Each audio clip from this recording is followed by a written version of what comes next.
Jadi siapa yang suka holiday? Semuanya kelihatannya. Nah, kalau kita lihat tentang Eropa gini, kira-kira ada yang holiday kesini nggak? Ali besok berangkat ya, Ali fan-fan. Hari ini ya? Iya, Ali dan fan-fan hari ini mereka ke Eropa gitu. Ya, senang ya kalau kita bisa ke daerah ini, Mediterranean ini. Saya belum pernah sih, tapi saya sudah pernah ininya baca ceritanya di Alkitab. Ya kita. Jadi kalau kita lihat ini ya tempat holiday di mana kita bisa satu waktu nanti di antara kita mungkin sudah ada yang pernah, tapi yang belum pernah satu waktu nanti kita akan ke sana. Kenapa saya ceritakan ini? Karena memang apa yang kita bicarakan tentang perjalanan Paulus. Apakah Paulus melakukan holiday ya di daerah-daerah seperti ini? Ini pada waktu sekarang dari waktu yang lalu kalau kita lihat di sini adalah seperti ini. Ya, Mediterranean. Jadi ini sebenarnya perjalanan Paulus di tempat itu juga di Eropa, khususnya di Mediterranean. Ini yang pertama kita sudah pelajari beberapa waktu yang lalu bahwa dia berjalan mulai satu langkah yang kecil dari sini sampai ke sini, balik lagi gitu. Jadi ini perjalanan misinya yang pertama. Setelah dia menemukan banyak orang-orang damai dan gereja terbentuk, dan kemudian dia melakukan perjalanan yang kedua. Nah, perjalanan yang kedua kalau kita lihat agak panjang gitu. Jadi dia sampai ke Greek atau Yunani gitu ya. Sampai dia ke sana gitu. Masuk ke Macedonia pada waktu namanya, sekarang Yunani. Dan dia kembali lagi ke arah itu. Dan kemudian perjalanannya ketiga adalah seperti ini, menguatkan terus apa yang dia dapatkan, kemudian dia teruskan untuk dikuatkan, diteguhkan gitu. Nah, apakah Paulus dalam melakukan 3 perjalanan ini bisa disebut sebagai holiday? Saudara, memang kalau di Indonesia itu ada 2 macam cara kita untuk melakukan penjangkauan. Nah, mudah-mudahan juga kalau kita ke Indonesia kita bisa lakukan gitu. Holiday tetapi juga masuk dalam penjangkauan. Yang pertama itu adalah orang-orang yang biasanya sebagai turis gitu. Dia datang ke satu tempat. Ya, misalnya ada beberapa teman yang datang ke Malaysia dari Medan, kemudian di sana mereka bertemu dengan orang-orang baru, dikenal, memperkenalkan diri, dan akhirnya mereka langsung menceritakan siapa Yesus. Ya, ceritakan, kemudian kalau dia terima, ya dibaptis, percaya Yesus. Tapi kalau tidak, umumnya mereka akan cari orang lain. Jadi itu penjangkauan seperti itu banyak digunakan oleh orang-orang yang holiday. Jadi dia tidak mengenal orang-orang yang baru dikenalnya. Dia hanya memberitakan siapa Yesus. Dan orang yang dikenalnya itu tidak kenal dia gitu. Tidak mengenal dia. Bisa saja orangnya sangat berdosa, tapi dia tahu siapa Yesus, dia ceritakan gitu. Ini yang pertama. Ini mudah sekali kalau kita melakukan holiday biasanya, dan banyak juga yang bekerja di mana Tuhan bekerja gitu dengan baik. Banyak juga orang yang menjadi percaya. Jadi setiap waktu ketemu orang dan kemudian dia menceritakan. Tapi yang kedua yang juga sering kita gunakan di sini adalah sebagai pendamping, di mana kita tidak bicarakan ke orang itu langsung, melainkan kita bangun relasi, makan-makan kalau perlu, dan kemudian menyaksikan Yesus di dalam diri kita. Sama seperti kesaksian dari Life Care kemarin ya, dikatakan tentang bagaimana Kendall itu namanya, dia melihat Yesus di orang-orang Life Care itu. Dia menemukan Yesus bukan di Alkitab tetapi di orang-orang itu. Jadi kita ini bisa menyaksikan siapa Yesus. Jadi cara kedua biasanya adalah membangun relasi. Jadi kita membangun relasi, makan-makan, kenalan. Dengan cara seperti itu kita menunjukkan Yesus di dalam diri kita. Nah, setelah dia terbuka, baru kita kemudian baca Alkitab bersama-sama, saudara. Nah, jadi kalau kita mau holiday, kita bisa melakukan hal yang sama juga, saudara, untuk kita bisa memilih. Kalau satu waktu kita hanya mungkin 1 hari di situ, ya kita mungkin hanya bisa 1 jam, 2 jam berbicara. Tetapi kalau kita memang bermaksud lebih panjang, kita bisa membangun relasi lebih dahulu. Gitu. Dan semuanya Tuhan pakai cara ini. Bukan menunjukkan bahwa cara satu lebih baik dengan cara lain, tapi semuanya Tuhan pakai, tergantung daripada apa yang kita mau lakukan dalam menanggapi firman Tuhan. Saudara, kita belajar hari ini tentang bagaimana rute perjalanan hidup seseorang itu diubahkan oleh karena Tuhan. Bayangkan kalau holiday yang sudah kita bayangkan, siapkan begitu tiba-tiba di cancel gitu. Pernah gak Pak Heri pernah di cancel perjalanan? Sering ya? Sering ya? Berapa kali ya? Sering. Semuanya mungkin pernah mengalami di cancel. Dan salah satu yang dialami oleh Paulus adalah di dalam Kisah 16:4-12. Kita baca di sini. Dalam perjalanan keliling dari kota ke kota, Paulus dan Silas menyampaikan keputusan-keputusan yang diambil para rasul dan para penatua di Yerusalem dengan pesan supaya jemaat-jemaat menurutinya.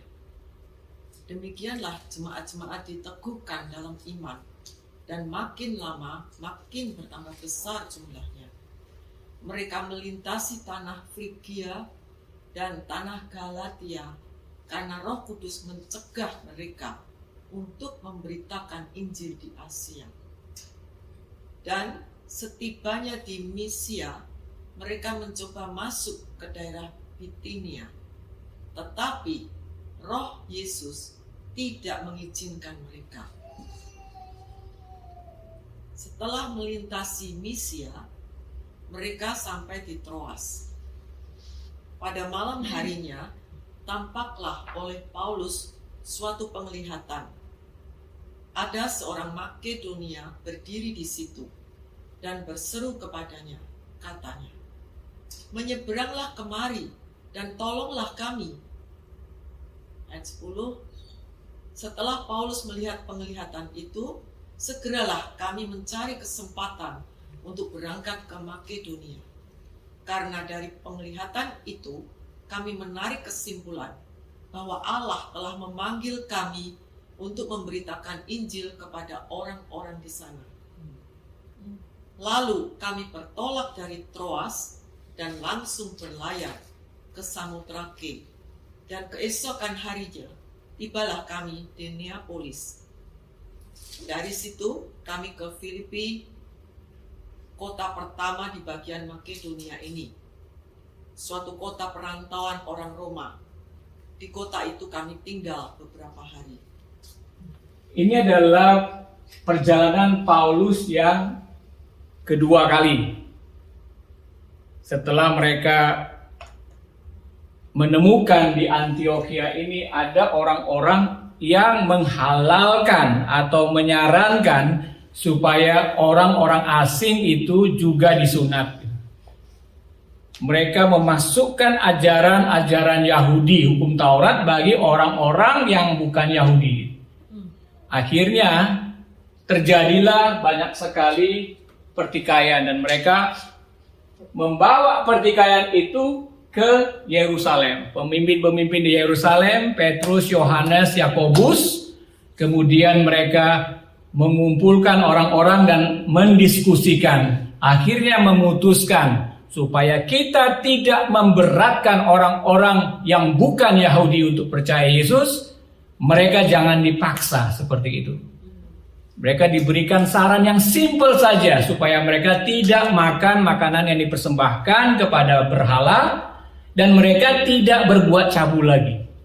Sederhana saja sebenarnya mengikut Yesus itu. Gak perlu lagi mereka harus disunat, gak perlu lagi mereka harus bawa korban dan sebagainya. Tapi sederhana saja. Jadi karena apa? Karena Allah itu ingin semua bangsa untuk mengenal Dia. Kalau kita memberikan harus begini, harus begitu, hanya akan jadi beban bagi orang itu.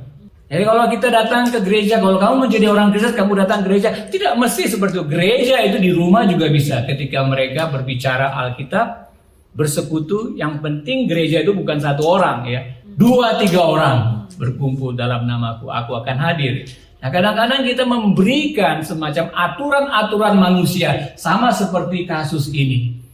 Dan ketika rasul-rasul mendiskusikan dan memutuskan, mereka menulis surat dan kemudian mengutus orang kembali ke Antiokhia. Dan dikatakan oleh firman Tuhan, senanglah mereka.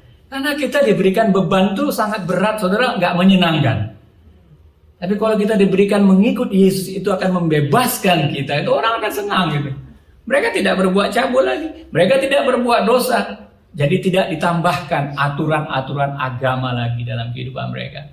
Nah, surat itulah yang akhirnya dalam perjalanan kedua ini Paulus bawa ke orang-orang yang sudah bertobat. Orang-orang percaya. Untuk diberitakan kepada mereka. Nah, ketika dia mau masuk memberitakan itu bersama-sama dengan Silas ke daerah-daerah Asia. Asia itu bukan Cina ya di sini. Asia itu kalau kita lihat di sini adalah daerah Turki sekarang gitu. Tapi disebut Asia di situ. Asia di situ. Nah, dia dari Antioch Pisidia ini mau pergi memberitakan di Asia. Dalam kasus ini dikatakan Roh Yesus, Roh Kudus menahan mereka. Kemudian dia mau naik juga ke Bitinia dan Pontius sana. Roh Yesus menahan dia. Dan yang ditunjukkan adalah untuk dia nyebrang ke daerah Makedonia atau ke Yunani. Nah, menarik saudara, kalau kita lihat dari sisi ini, ada perjalanan Paulus yang rutenya diganti oleh Tuhan. Saya mau menunjukkan gambar ini, mungkin sudah sering kita lihat ya. Our plan dengan realitanya seperti apa? Ya kan? Kita mau lintasannya lancar ke sana, tetapi ternyata realitanya adalah dia harus melalui api, hambatan, hutan belantara, ikan paus atau ikan hiu baru sampai kepada tujuan. Bisnis plan orang biasanya langsung mau dapat begini, tapi kenyataannya garisnya tidak selalu lurus. Realitanya seperti itu. Saudara, ini kesempatan kita untuk mungkin berdiskusi di kelompok ya. Ada 3 hal ya, mungkin kita ambil 4 orang, mungkin 3 kelompok dan cukup lah. Siapa yang kita kenal di tempat ini? Nah, ada 3 pertanyaan yang kita coba diskusikan. Dalam kelompok bicarakan saat Tuhan ganti rute perjalanan Paulus dan tim, bagaimana kira-kira pikiran dan perasaan Paulus? Dan kemudian bila kita ada termasuk dalam tim ini, bagaimana sikap kita? Dan yang ketiga, adakah pengalaman saudara ketika Tuhan mengganti rute perjalanan hidup saudara? Ya. Baik, kita balik lagi ke sini tadi ya. Terima kasih untuk kesempatannya. Jadi senang kita bisa ngobrol-ngobrol. Masing-masing bisa memberikan pendapatnya. Saya percaya ini semacam gereja yang Tuhan inginkan untuk kita saling bisa ceritakan pengalaman kita dan sebagainya, sehingga tidak hanya satu orang yang berbicara kepada kita. Ada yang menarik dari diskusinya tadi? Iya, secara manusia memang kecewa ya kalau kita lihat kita udah punya rencana, kata orang dua ini, kata ibu-ibu dua ini, secara manusia kita memang kecewa ya. Tapi kita nggak tahu di balik semua itu. Terus adakah cerita yang sama tentang pribadi kita? Ada, Mas. Tante Vince cerita. Tante Vince. Long time ago, bapaknya cerita buat dia. Long time ago, 1944. Ya, waktu dia mau dari setelah perang usai, dia mau papanya keturunan Belanda. Mau pulang ke timur. Tapi waktu itu belum ada kapal spesial, belum ada kapal pesiar gitu ya. Jadi pakai kapal kayak kapal dagang gitu tuh yang punya orang Cina. Udah gitu mereka udah siapin semuanya, tanggalnya dan waktunya udah mau berangkat. Brothernya sakit muntah-muntah. Akhirnya satu keluarga cancel nggak jadi. Short story, the ship dan itu perahunya nggak pernah reach sampai timur. All sink. None of them survive. Wow. Saya bilang, wow. That's a good one. We all sleep. That's God intervene. We sleep on. Saudara, memang kenyataan kehidupan seperti itu ya, tidak seperti apa yang selalu kita harapkan. Dan apa yang Paulus alami di sini Mungkin tadi ada banyak cerita, tapi apa yang kita dapat pelajari dari cerita ini, saudara? Walaupun Paulus punya motivasi yang luar biasa untuk mau melakukan untuk Tuhan, tapi kenyataannya juga rencana Tuhan lebih besar daripada rencana manusia, saudara. Di dalam Yakobus juga dikatakan tentang, dalam Yesaya 55 dikatakan tentang rancanganku bukanlah rancanganmu dan jalanmu bukanlah jalanku. Demikianlah firman Tuhan, seperti tingginya langit dari bumi, demikianlah tingginya jalanku dari jalanmu dan rancanganku dari rancanganmu. Jadi kita tidak lagi mesti harus kecewa kalau gagal dalam rencana kita. Karena ada perencana yang lebih besar yang akan menolong kita, memasukkan kita masuk ke dalam sesuatu yang lebih baik. Jadi welcome kepada holiday yang gagal gitu ya. Welcome, because God has a better plan, ya kan? Ya, amin, saudara, amin ya. Yang kedua juga dikatakan dari Yakobus tadi ya, dikatakan bahwa memang kita itu sombong. Sering sekali kita itu menganggap bahwa kita menentukan segala sesuatunya. Dikatakan sini. Jadi sekarang, hai kamu yang berkata, hari ini atau besok kamu berangkat ke kota Anu, dan di sana kami akan tinggal setahun dan berdagang serta mendapat untung. Itu congkak kan? Sedang kamu tidak tahu apa yang akan terjadi besok. Apakah arti hidupmu? Hidupmu itu sama seperti uap yang sebentar saja kelihatan lalu lenyap. Sebenarnya, ini kan, sebenarnya kamu harus berkata, jika Tuhan menghendaki, insya Allah, ya. Ya, semoga Tuhan memberkati. Ya, memang kita ini harus rendah hati, saudara. Kalau kita bilang, oh saya harus pergi ke sana, kita sebenarnya sekarang kamu memegahkan diri dengan congkakmu. Dan semua kemegahan yang demikian adalah salah. Dan yang kedua, saudara, rencana Tuhan dengan rencana manusia. Yang kedua kita bisa belajar di sini bahwa motivasi itu penting. Paulus ketika Tuhan menggagalkan rencana itu, mengapa dia tetap bersemangat ya? Kadang orang disuruh pelayanan saja udah namanya volunteer, tetapi volunteer dilarang gitu kan, kayak ini saya mau melayani kok dilarang. Ya kan, kadang-kadang kita kesel gitu kan. Tapi motivasi Paulus seperti apa motivasinya? Kita belajar banyak dari Paulus bahwa bagaimana dia katakan bahwa hidupku bukannya aku lagi, tapi Kristus yang hidup dalam aku gitu. Tujuan hidup kita apa? Apa yang memotivasi kita? Pak Heri, Ibu Susi juga datang pergi kemana-mana. Apa yang memotivasi kita? Gitu. Kalau kita tidak punya motivasi yang jelas, saudara, kita akan mudah sekali untuk jatuh kecewa dan sebagainya. Nah, kalau misalnya dalam kondisi Paulus seperti ini, saudara, kita kira kita punya respon macam-macam ya. Tetapi satu respon ya, kita bisa pasif. Udahlah, tunggu Tuhan sajalah. Tuhan belum bicara, akhirnya kita nggak lakukan apa-apa. Bisa juga seperti itu kan. Tapi kalau kita lihat ternyata Paulus tetap aktif dia. Bukan kita melangkahi Tuhan, tetapi keaktifan kita itu bisa didorong oleh iman percaya kita. Kita bisa melangkah dalam iman, saudara. Kita nggak tahu apakah benar ini kita langkah harus lakukan.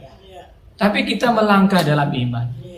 Orang-orang yang asing di sekitar kita, mungkin kita nggak tahu dia ini udah percaya atau tidak. Tapi kita harus berani untuk melangkah, menanyakan kepada dia. Seperti tadi Ibu Siti bilang, apakah kamu Kristen? Ya, kita harus cross the chicken line ya, Pastor Dale bilang cross the chicken line. Kita harus berani dengan langkah iman seperti itu, saudara.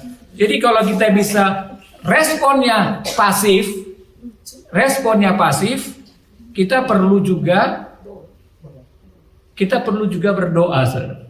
Kalau kita respon pasif ya kita bergumul dalam doa. Nah, ini yang kita pelajari dari sini juga. Karena apa? Karena Paulus dia mendapat visi, penglihatan itu bahwa ada orang-orang Makedonia di dalam mimpinya. Saya percaya karena apa? Karena dia berdoa juga. Gitu. Karena dia dekat dengan Tuhan. Karena dia intim juga dengan Tuhan, saudara. Jadi yang pertama tadi adalah rencana Tuhan lebih besar daripada rencana manusia. Yang kedua, apa yang memotivasi seseorang? Apa yang memotivasi kita? Apakah seperti kata Paulus, Seperti yang kata Paulus, bahwa hidupku bukannya aku lagi tapi Kristus dalam aku. Jadi yang mendorong dia adalah semangat Kristus untuk penjangkauan. Yang ketiga adalah kita juga lihat tanda-tanda doa. Apakah Tuhan sedang berbicara kepada kita gitu. Nah kadang-kadang kalau kita melihat saudara apa realita yang kita alami seperti ini, kita mudah sekali putus asa. Ya enggak? Kita maunya ke sana udah ngelihat kok benderanya gitu. Tapi akhirnya kita berjalan seperti ini dan ini umum kejadian kita. Orang nggak suka dengan khotbah saya bisa pulang, udah nggak datang lagi gitu. Orang nggak suka dengan komunitas kita, mungkin dia sedang masuk dalam situasi seperti itu dan kita juga akan menghadapi hal yang sama, saudara. Tapi bagaimana dengan semangat dan motivasi kehidupan kita? Yang ketiga, saudara, yang terakhir maksud saya, yang terakhir yang kita pelajari dari sini adalah Paulus itu dikelilingi oleh orang-orang yang dapat dia percayai. Firman Tuhan katakan apa di sini?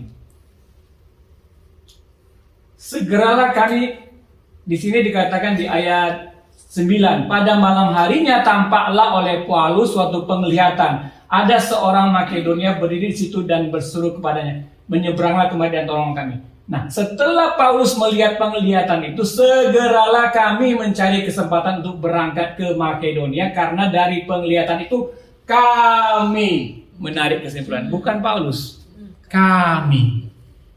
Jadi ada tim, ada orang-orang yang Tuhan mau tempatkan di dalam kehidupan seseorang untuk kita tetap bisa melawan segala tantangan, kekecewaan dalam perjalanan kehidupan kita. Pertanyaannya, ada nggak orang-orang yang bisa kita percayai? Orang-orang di sekitar ini banyak, mungkin kita sekitar 20-30 orang yang datang ke komunitas ini kadang-kadang. Tetapi saudara, ada nggak di antara 20-30 orang itu 2 orang, 3 orang yang kita bisa percayain? Sehingga kalau kita mau holiday kita gagal, tapi tetap nggak putus asa gitu loh, nggak kecewa gitu, karena ada orang-orang ini yang mendukung kita. Mungkin Tuhan sedang bekerja dalam diri kamu, di dalam kepahitan, di dalam kekecewaan seperti itu, saudara. Terus yang dialami oleh Paulus, ya ketika kita melihat di dalam 1 Korintus 15 dikatakan 31-32 di sini. Saudara, tiap hari aku berhadapan dengan maut demi kebanggaanku akan kamu dalam Kristus Yesus Tuhan kita. Aku katakan bahwa hal ini benar. Kalau hanya berdasarkan pertimbangan-pertimbangan manusia saja aku telah berjuang melawan binatang buas di Efesus, apakah gunanya hal itu bagiku? Jika orang mati tidak dibangkitkan, maka marilah kita makan dan minum sebab besok kita akan mati. Kalau Paulus tidak memiliki semangat yang luar biasa, udah makan-makan aja gitu, terus semuanya kita mati. Tapi Paulus memiliki penglihatan bahwa ada kehidupan setelah kematian. Oleh karena itu, sebelum kita mati, aku mau menggunakannya. Aku mau menggunakannya untuk apa? Untuk Tuhanku yang telah memanggil aku gitu. Dan yang terakhir, saudara, dikatakan, dilanjutkan ayat 33-34. Janganlah kamu sesat. Pergaulan yang buruk merusakkan kebiasaan yang baik. Sadarlah kembali sebaik-baiknya dan janganlah berbuat dosa lagi. Ada di antara kamu yang tidak mengenal Allah. Hal ini kukatakan supaya kamu merasa malu. Ada di antara kamu yang tidak mengenal Allah. Kita tidak bergaul dengan orang-orang yang tidak mengenal Allah dalam arti untuk menentukan ketika gagal rencana kita, ketika sesuatu dalam kehidupan kita itu tidak terjadi sesuai dengan harapan kita. Kalau kita dengar dari orang-orang yang tidak mengenal Allah, saudara, pergaulan yang buruk merusakkan kebiasaan baik. Jadi kalau bicara tentang tim, orang-orang yang kita pilih adalah orang-orang yang mengenal Allah, yang akan menolong kita ketika kita down, rencana kita gagal. Orang-orang itu akan menolong kita, saudara, untuk membangkitkan semangat kita terus-menerus. Nah, saudara, cerita terakhir dari kisah ini adalah di kisah 16:13-14. Ketika Paulus gagal ke Asia, ke utara, tapi Tuhan masukkan dia ke Makedonia, inilah yang terjadi.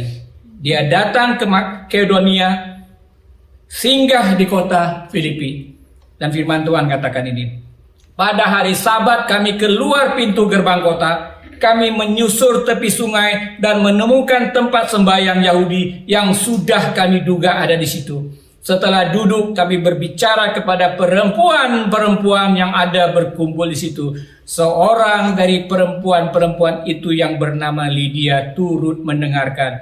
Ia seorang penjual kain ungu dari kota Tiatira yang beribadah kepada Allah, dan Tuhan membuka hatinya sehingga ia memperhatikan apa yang dikatakan oleh Paulus. Paulus akhirnya menemukan orang damai yang Tuhan bukakan hatinya. Kalau dia ke Asia, kalau dia ke tempat lain, ya mungkin tidak akan menemukan orang seperti itu. Jadi kita siap ketika Tuhan mencegah kita, memberhentikan kita dari hal-hal yang kita harapkan. Jangan mutung dan jangan mundur, tetapi terus maju, berdoa, harapkan Roh Kudus menuntun kita dan memperlihatkan bahwa rencana Tuhan itu lebih besar daripada rencana kita. Amin, saudara. Tuhan mau kita dipakai untuk pekerjaannya, dan sebelum kita selesai, saya percaya ada banyak hal yang Tuhan mau kita lakukan. Tapi bukalah hati kita dan terus percaya bahwa Tuhan akan menolong kita. Amin, saudara. Mari kita berdoa ya.